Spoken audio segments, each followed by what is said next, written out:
Hello and welcome. Today's tutorial, I'm going to show you how to blur a face using PowerDirector 15, and this should work on some of the later versions as well. So we're going to bring in our clip, which I already have, and I have myself as the subject. So the first thing we want to do is go into Tools, and it's going to be inside the Motion Tracker. So let's click Motion Tracker. And now once we open up the Motion Tracker, you want to bring the pan head to where you begin to see the face, or the face that you want to blur. So for me, we're going to start it right here. Okay, so see this square box that in the middle? You want to bring that over to the face that you want to track. So, and then you can grab the bottom or the top or the corners just to fit it around the object you want to blur. In this case, is my face. Okay, so the next step that you have that there, let's go to Effects.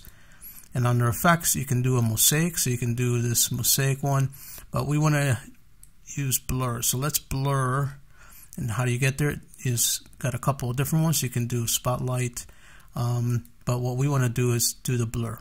Okay, and then you can either the type, you can either have a box, or for this purpose, let's do a circle.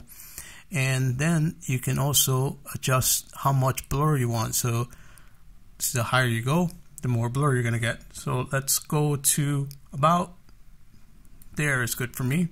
And then you can also do the gradient. The gradient depth just makes it more refined to where you want to get it.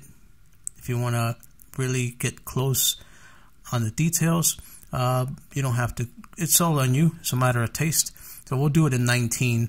And then this is the important step. The first thing you want to do is go to track in order to capture that, and now it's going to start creating that track. So let's look at what that looks like. So let's hit click track.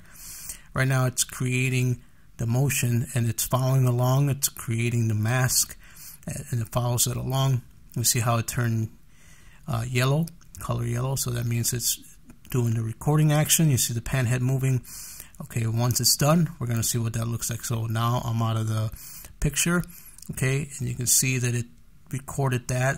Now let's hit OK and let's see what the results are. Okay, so now you're going to see this icon that says info, and that tells you the effect blur.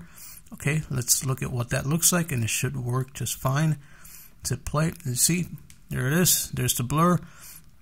Now you could adjust it to make it bigger, so for some of the parts you can still see my face. You can go in there and adjust it and make it bigger. That's because I was bringing the camera closer to my face. But that's exactly how it works. Let me know if you found this tutorial useful. If you did, please give it a thumbs up and maybe share it out. And also, can you drop a comment? I would really appreciate it. I'll see you in the next tutorial.